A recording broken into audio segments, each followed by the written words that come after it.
مقامي قیمت څه شی دی؟ یویز او لسیز څه مفهوم لري؟ په 18 عدد کې څو لسیز او څو یویز ته؟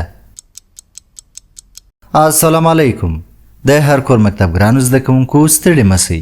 د دوهم ټولګي د ریاضي مضمون د نهم لوست تمریني ویډیو ته ښه راغلاست. د نن ورځې د تمریني درس موضوع مو له 1 څخه تر 100 پورې د عددونو پر مقامي قیمت او عملیو تکرار او تمرین دی. دا تمرین به زموږ سره د کتاب د 15مې او 14مې صفحې په زده کړه کې پوره همکاري وکړي. لومړی تمرین: په عددونو کې مقامي ارزښت څه شي ته وایي؟ جواب: په عددونو کې مقامي ارزښت په دې معنا دی چې په یو عدد کې څو یویز، څو لسیز او څو سلیز موجود دي. دوهم تمرین: په عملی مثال کې د یو عدد مقامي ارزښت تشریح کړئ. جواب: که چیرې یو عدد مثلا 15 په نظر کې ونیسو، مقامي ارزښت یې داسې پیدا کولی سو. په یویز خانه کې 15 دي، نو 15 به ولیکو. په لسیز یا د لسیانو په خانه کې یو لرو، د دې یوه معنا دا ده چې یو لسی، نو له 50 سره به د جمع په حالت کې 10 ولیکو. په داسې شکل 10 جمع 15 چې دا ټوله بیرته مساوي کېږي په 15 سره، یعنی په 15 کې 15 یویز او یو لسیز یا هم یو لسی لرو. دې موضوع ته د عددونو مقامي قیمت پیدا کول وایي. دریم تمرین: لاندې شمیرې ولولئ او ولیکئ. 15 19 23 شپږدېرش 48 55 90 څلوراویا 88 دا شمیرې. څلورم تمرین: په 24 عدد کې یویز او لسیز جلا کړئ. جواب: په 24 عدد کې 4 یویز او 2 لسیز، یعنی 2 لسیان چې شل کېږي موجود دي او مقامي قیمت یې په لاندې بڼه لیکل کېږي.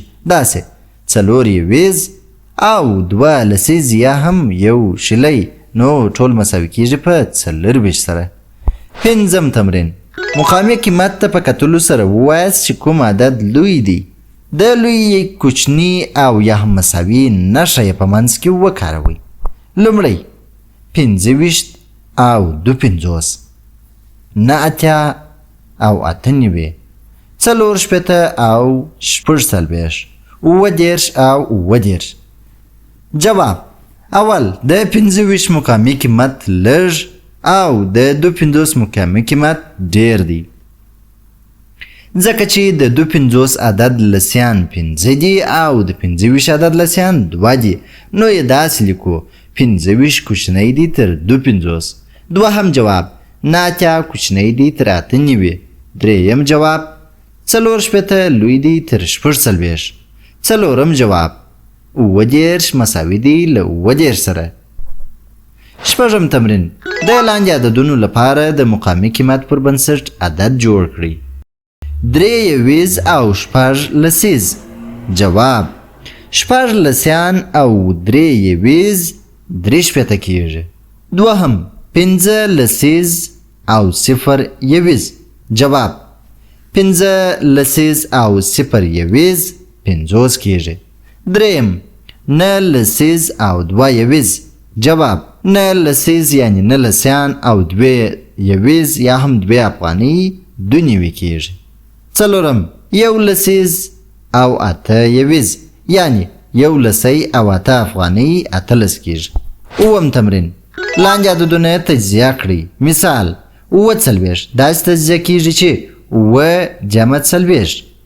لومړی 15 دوهم 20 دریم 88 څلورم 19. ګرانو زده کوونکو، دا و د مقامي قیمت په اړه تمریني درس. په راتلونکي لسم تمریني درس کې به تر نننۍ پورې د عددونو جمع او تفریق تکرار په مخه مو ښه.